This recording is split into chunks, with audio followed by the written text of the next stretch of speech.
At the end of your feelings is nothing, but at the end of every principle is a promise. Behind your little feelings, it might not be absolutely nothing at the end of your little feelings, but behind every principle is a promise. And some of you in your life, the reason why you're not at your goal right now is you just all about your feelings.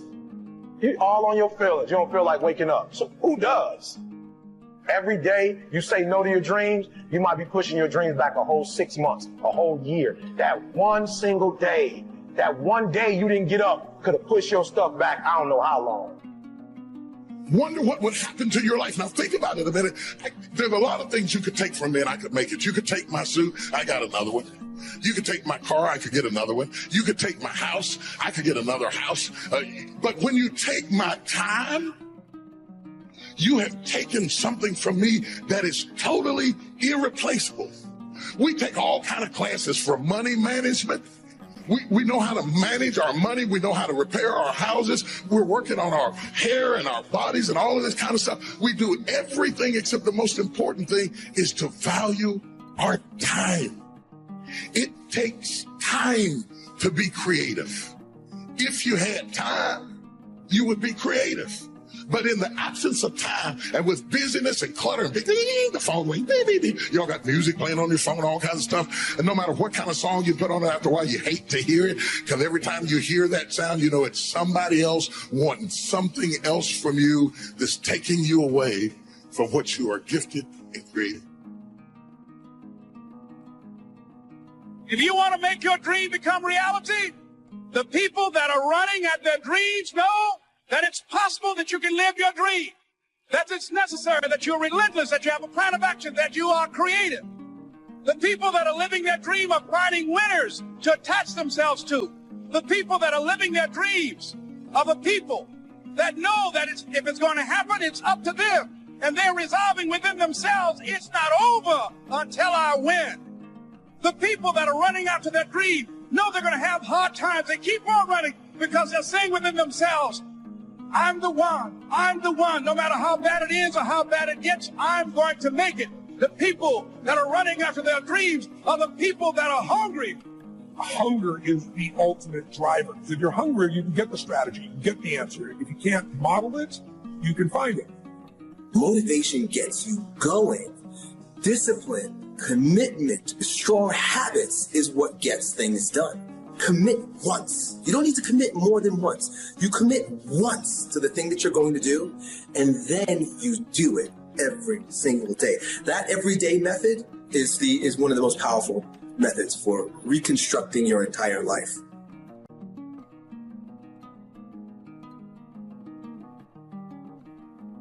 When you perceive choice, you perceive motivation.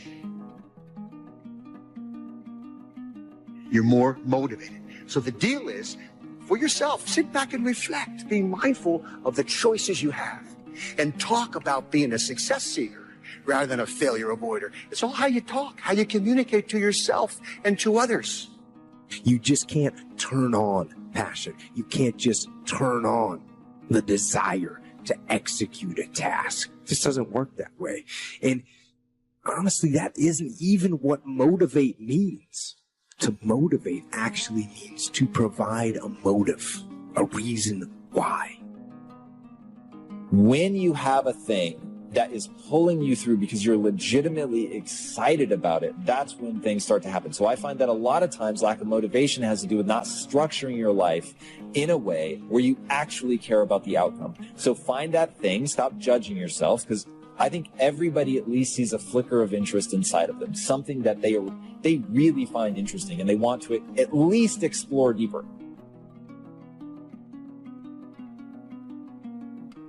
Always go to something bigger than yourself. I'm wondering if you've been defeated because you have been giving yourself wholly to something that was too small to hold you.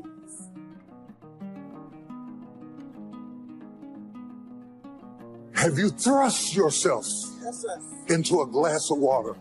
Yes, sir. Have you leaped off the diving board into a cereal bowl person? Are you not guilty of immersing yourself into things that were too small to hold your vision.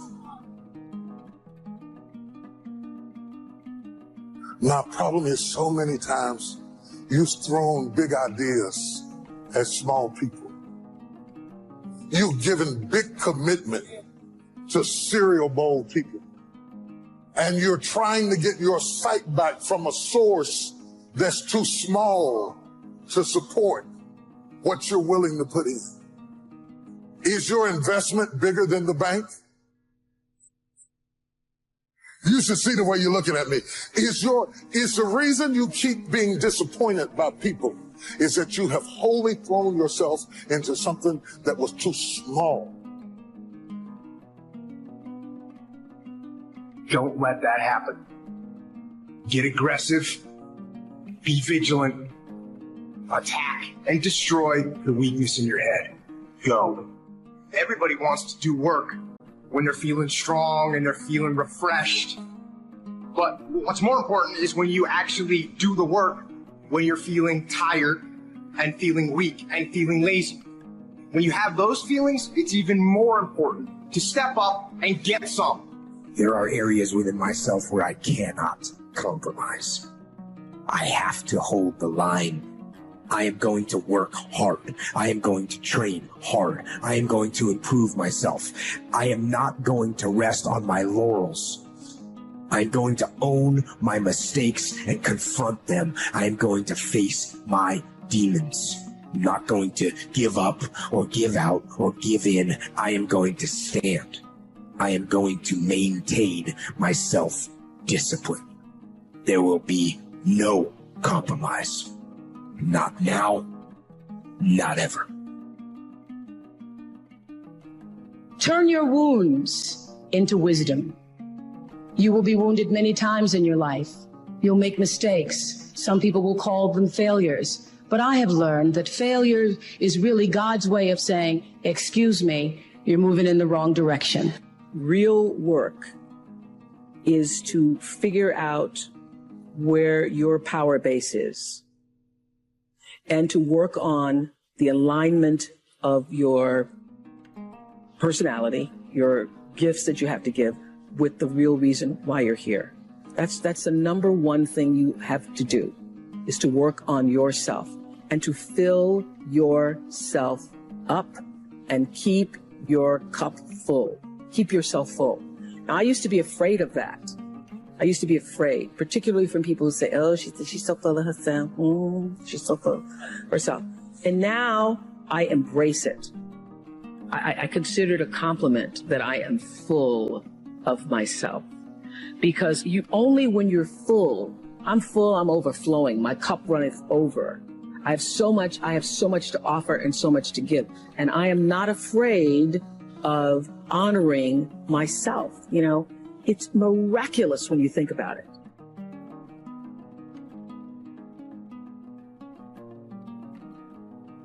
We are busier than any other generation we have seen in the last 300 to 400 years. We are so busy. We are busier than a one-arm wallpaper hanger. We're just busy.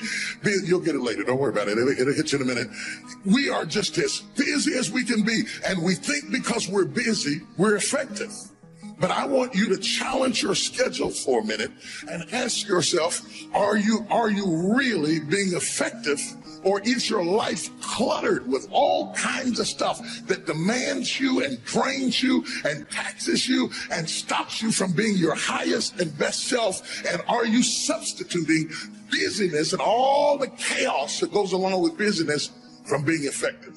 Let me tell you, a bunch of scientists got together and they began to do some research, and they begin to determine that 80% of the things we do are busy things that we do in an area that is not effective, that the average person only spends 20% of their time doing the thing that they are really gifted at, created at, passionate about, excited to do. And the rest of it is all the dismal, dumb stuff that we all have to do in order to survive. Just to survive. amazing stuff that we're doing. Wonder what would happen if we would go from doing 80% of things that are busy but not effective and 20% of the things that are really effective if we would switch those numbers around and only give 20% of our time to the things that we have to do and 80% of our time to the thing that we were created to do. And when you need motivation yourself, don't look for someone to scream and yell. Don't look for someone else to give you motivation. Look at yourself and remind yourself why you are doing what you are doing. Remind yourself that this struggle, this temporary pain, this fight that you're in, this is what will make you stronger and faster and smarter and better.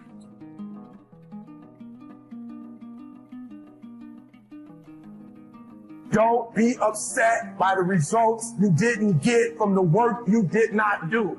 I don't want you to be upset. I don't want you to be angry. I want you to be like, I didn't get the result because I didn't do the work. I didn't show up on time. I didn't do what I said I was going to do. I hit the snooze button. I made an excuse. I didn't make adjustments. I'm tired of people talking about, I want to be successful. I want to be great. Look, everybody wants to be a beast. And so it's time to do what real beasts do. And let me tell you something. That means getting up early and going to bed late. That means you don't go to sleep when you're tired. You go when you're done. If you just decide, I'm going to keep my word. If I say something, I'm going to do it regardless. Being more disciplined. Find something that you can look at your life that you say, hey, I know I've got a problem in this area, being late, procrastinating, not taking care of business, being seriously not serious. I need to deal with that. I guarantee you, if you're wondering why it is that everybody else has this and that and this, and why you don't have, I guarantee you that if you take an inventory of your actions, they equal what you're getting. Period. If you do the work consistently, if you invest in yourself consistently, 10 years of motherfucking work when everybody else is partying, making excuses, doing the cool thing on the weekend, is going to pay off. Success and failure are not giant events. They don't just show up. You don't just suddenly become successful or suddenly have this cataclysmic event that makes you fail. It may look that way. But failure comes from all the little things. It's failure to make the call. It's failure to check the books. It's failure to push yourself to do things physically that you don't want to do. And all those little failures, day after day, come together until one day some cataclysmic event happens, you blame that. That event happened because you missed all the little stuff. And success is not some overnight event. It's all these little things. Success is having a vision. Success is really seeing it, feeling it every day for strong enough reasons. You need to have some rituals, some things you do that nobody else does, and that gives you a better life than anybody else has. It comes from delivering more than anybody can imagine. All those little things add up. People go, wow, it's true in any area of your life. All the little stuff. That's where success comes from. I don't view aggression as an outward attitude. I view aggression as an internal character trait, a fire in your mind that says, I am going to win.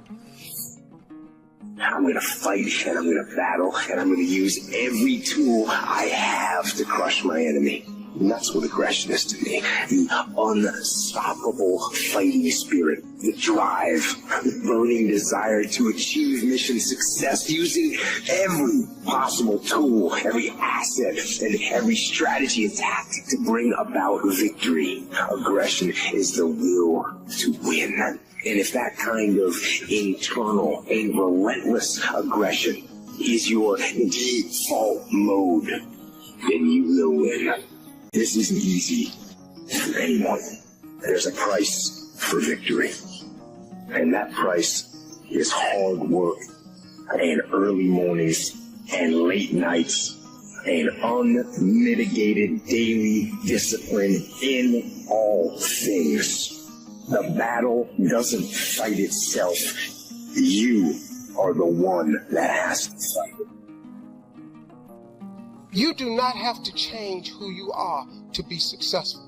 You have to change some things about you, but you don't have to change who you are. God created you very, very unique. I don't know if you all know this, but it's about how many people on earth? What's the number? About 7 billion? Listen to this. Do you know if 7 billion people on earth, ain't none of us got the same fingerprints? Who do that? Who can make 7 billion patterns and ain't none of them just alike? That's your God, your creator. That's how unique he made you. He made you so unique, you got your own set of fingerprints. It's probably been, I don't know, some billions of people that already died. Billions of people have died. Guess what? Ain't none of them had the same fingerprint either. God made you uniquely you. God could have created all of us exactly alike. He could have called these angels. God chose something completely different. He made each one of us to be a very unique being. Each one of us has got our own thumbprint, our own eye print. Our DNA is unique to all of us. And not only that, if you were raised in the same family, you and your brother, you and your sister, from the same mother, yet you develop a different taste bud. It is God's choice for us to be unique. That's how unique we are. What is your point of reference? What is your point of reference as a man? What is your point of reference as a woman? What is your point of reference as a father, a mother? What is your point of reference for love, your career, your surroundings, self-respect, your goals? What is your point of reference? You're talking to somebody out there. You have horrible taste in friends. You have horrible taste in picking boyfriends, girlfriends.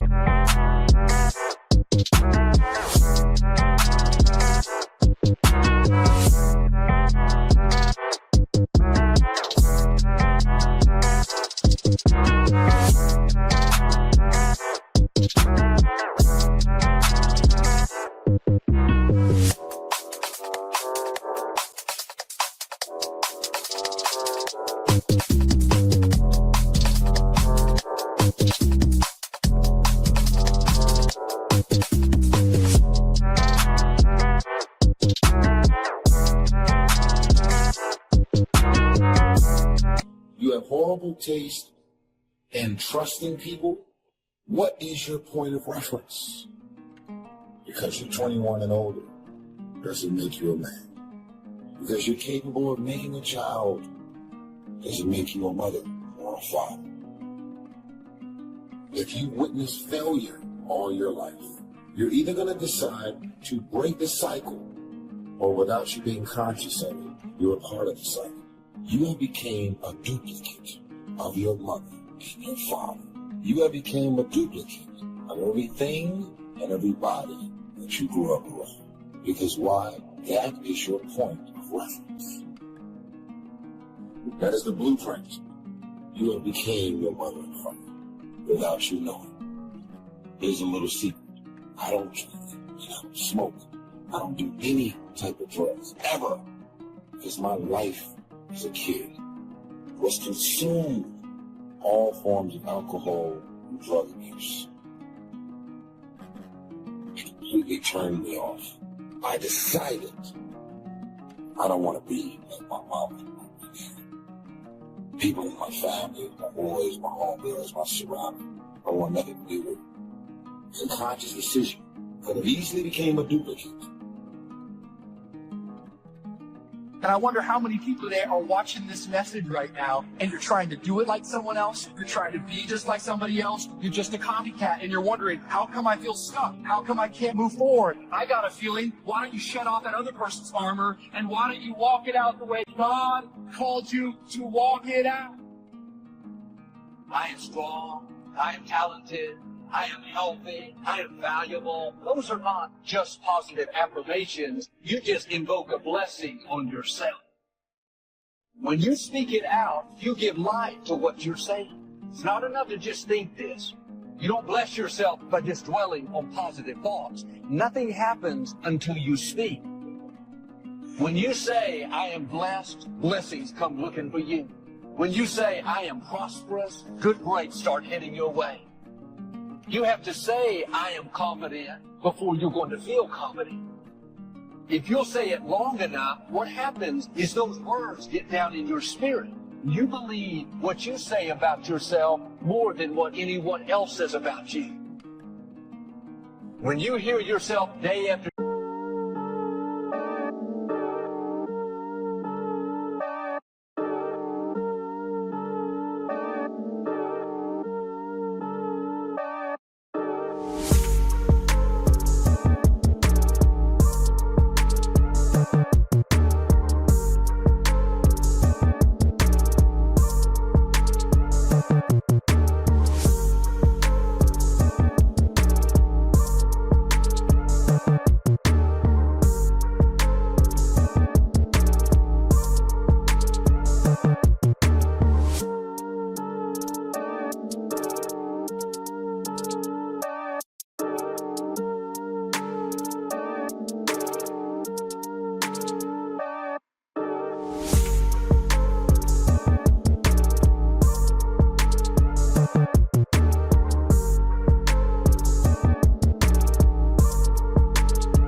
They're waiting on me, haters think they gaining on me. Sitting in purple rain and folding origami. Oracles surround me, each one more astounding. Still handle my biz, just got a channel climbing to the level. The damage I really can make is a trip. Doing figure eights, are you coming back now? But it's way too late. Just trying to be grateful, just trying to be great. Yeah, and one thing it taught me is this is the moment to get it. So have faith and don't hesitate. Where my bad girls at? Bad girls at? From the front to the back, front to the front, to the front, to the front, to the front. But it work right now, work right now. Put it work, let me see, put it work. Put it work, let me see, put it work. Work. Put it work.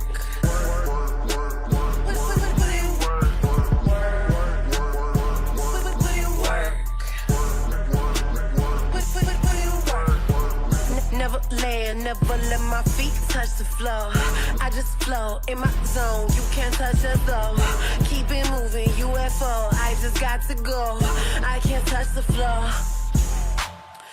Take that, break that with a bit. Today, I am healthy, I am talented, I am confident, I am valuable. It's changing how you see yourself. Over time, you're going to become what you're saying. You are who you are in part today because of what you've been speaking over your life. And what you believe about what you can be, and what you believe about what you have inside of you, and what you believe about what God called you to do, and what you believe about what you're going through. That's what I'm talking about. The currency of confidence.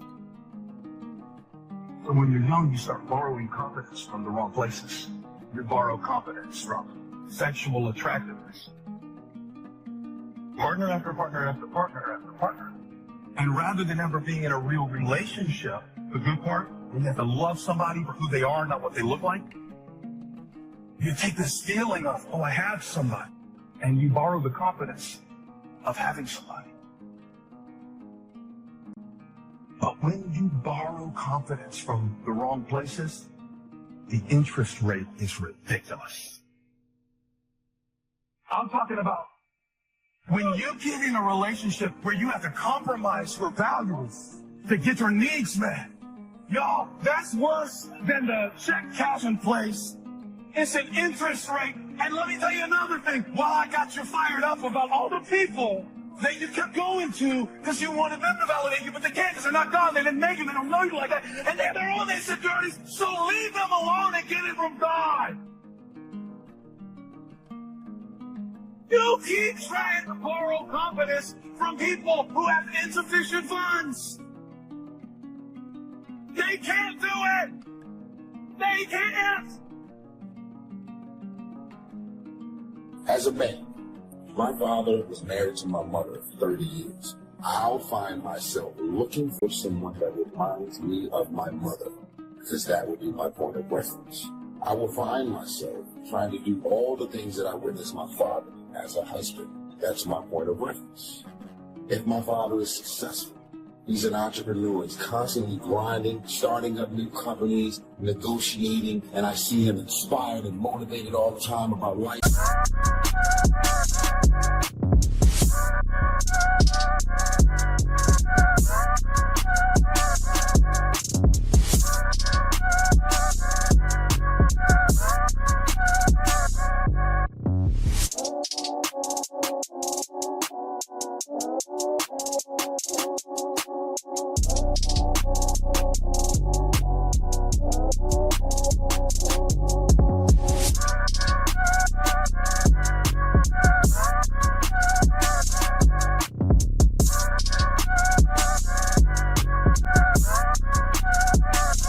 Career and trying to educate himself and further his way up the success ladder.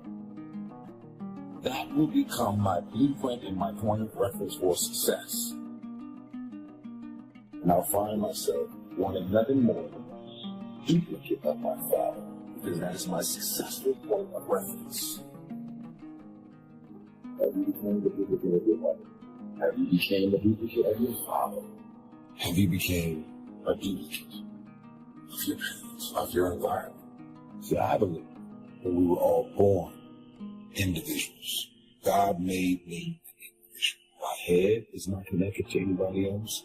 I am my own man. God made me individually me, so I can do and be and become anything I want. What is your point of reference? Opposites in conflict. That seems to be set up for a human adventure. One contesting against the other, vying for the territory. Would there be light without darkness? We probably wouldn't call it light. What gives us the value of one is the contrast of the other. But darkness is always trying to move in to take all the territory, and if you turn on the light, its energy starts to repel darkness. Darkness begins to move away. And the brighter the light, the further away the darkness will move. If you walk into a dark room and turn on the light, the darkness is what? Gone. But here's the point to remember, not very far. The darkness seems to, yes, it's gone, but it's waiting for its chance. That if light loses its energy, darkness has a chance to move back. There are better realistic illustrations, and that's health and illness at odds in your body. Illness trying its best to drive health into a small corner and occupy the territory. And health trying what? To push illness into a small corner. There's this contest going on. Who's going to occupy the territory? If one stays strong, the other's diminished. If the other gains in power, then the other. So what you must learn to do is cooperate with the positive side of everything in your body and your life. Sometimes we sabotage our own best interest. The body needs a banana, you send it a Coca-Cola. And the body says, what is the deal? I'm health trying to drive illness into a small corner. I ordered a banana, you send me the Coca-Cola. So the body could rightfully say what? Whose side are you on? Give us a break. We need every tool we can get to keep illness at bay. Because if we get weak, I'm telling you, it moves in, kicks the territory. So we're in the middle of this contest. Here's what it's called, opposites in conflict. Here's one of the bigger conflicts, liberty and tyranny. Liberty is the absence of tyranny. But even though tyranny is conquered, it's not very far away. The same goes on in your bloodstream. Red corpuscles to nourish like a mother and give life. White corpuscles to fight and kill like a father. White corpuscles say, just show me some infection, I'll kill him. If I don't kill him...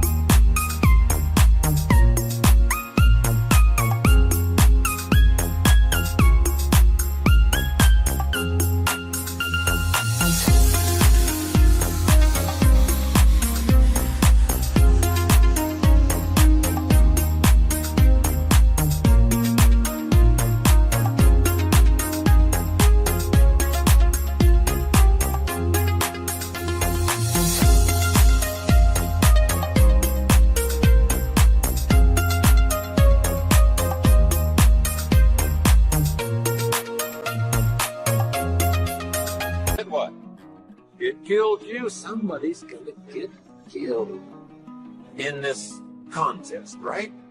Good, evil, liberty, tyranny, right? Health, illness, winning and losing. There's a struggle going on. But here's the key. It's the only way, it seems, it's the only way to create a human adventure.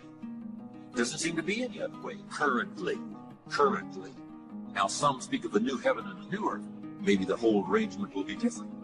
Could very well be, but in this current experience, it seems like to create an adventure, to create a unique human scenario, we need opposites in conflict. That's the deal. You've always got to draw a line somewhere and tell illness, hey, you can't have any. You've got to throw up the barriers, draw a line in the sea. Tyranny cannot be rehabilitated. Tyranny can only be restrained. We must play this game. We must fight this game. But here's what it creates, a great adventure.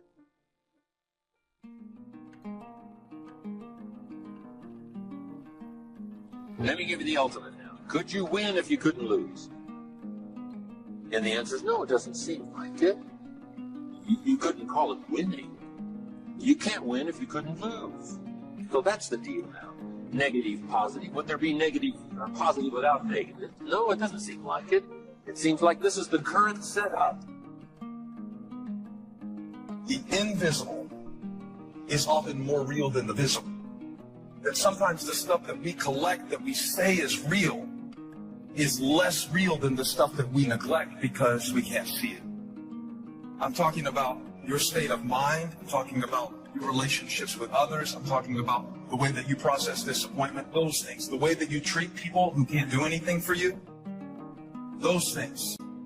There is visible kingdom world, but there is an invisible kingdom within you that is more important than the kingdom around.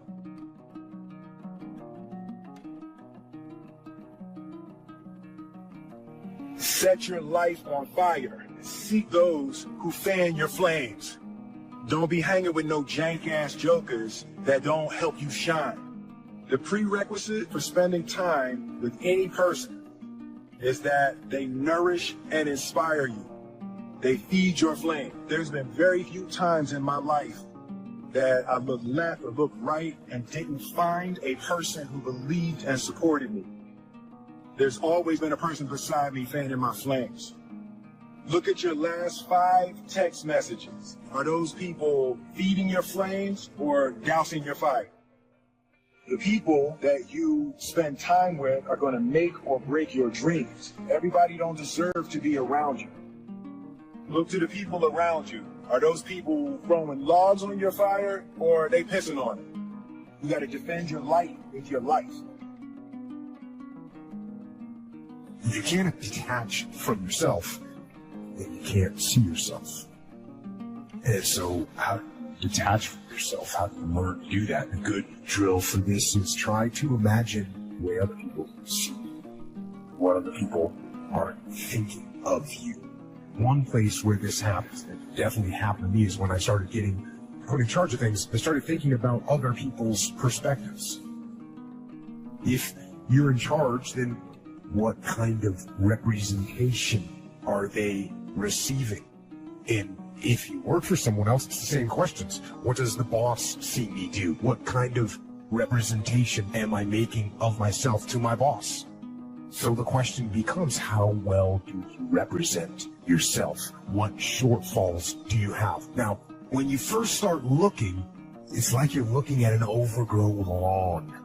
There are some big, obvious problems, so you do a broad, just kind of general cut of the grass. You fix some of the big, easy problems.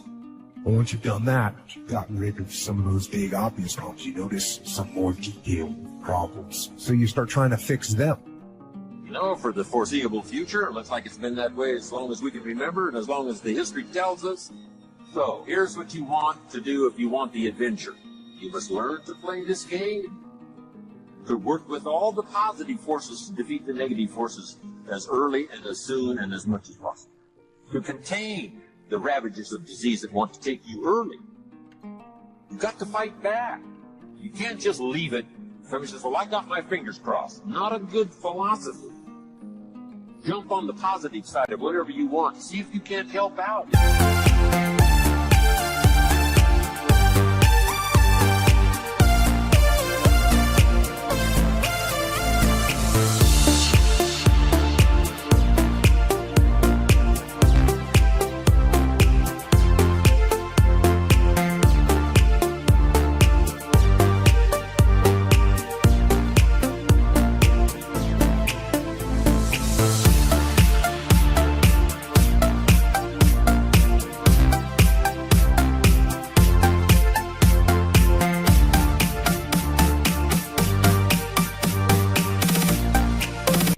Warfare in this push-shove match. That's the key. Don't neglect a new life if you started a new life.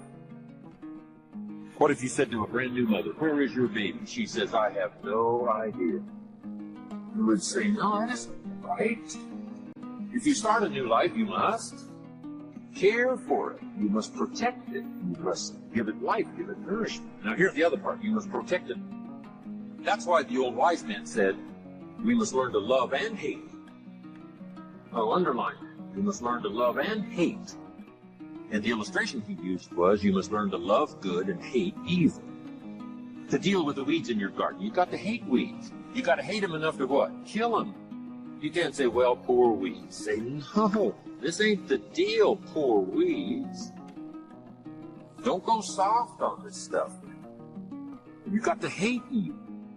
You've got to hate the weeds that are out to destroy your garden and rob your children of the nourishment they deserve. You've got to take the life of the weeds, or they will take the life of your garden. Somebody's going to get killed. Remember?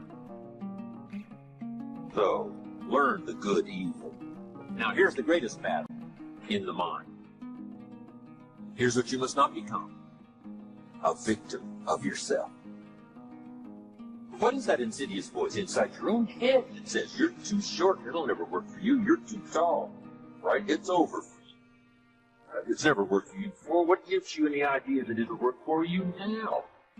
You've never been able to rise up and take charge of your life. What makes you think you can do it now? There's going to be too many obstacles out there. You'll never overcome them all. What is that insidious voice? It's the same game going on inside your head that's going on in the world. Liberty and tyranny in a push-up match. Here's what you've got to do. Cooperate with the positive side of your life and let faith drive out doubt, right? Let winning drive out losing. Let positive drive out negative. But you got to get into the contest. And why get into the contest? Because that's how you create an adventure. There is no other way. It takes both. You've got to learn to laugh. Yes, that's not what the wise man told us. You can't just learn to laugh and keep on laughing. No, that's silly. It says there's also a time cry. You've got to learn to both laugh and cry. Then it said you must be so sophisticated is not to laugh when it's time to cry. That now gives you an understanding of what life is all about. Sadness and joy, the contest, the difference. And yet it creates the adventure. It's supposed to create an adventure. But here's the adventure: to overcome the evil, to put evil in its place. Just like in your mind, you've got to stand guard at the door of your mind and see if you can't suppress, see if you can't do battle with the negative forces. Don't become a victim of yourself. Beware of the thief on the street that's after your purse, but also beware of the thief in your mind that's after your promise. See if you can't engage in this mental contest and win the day.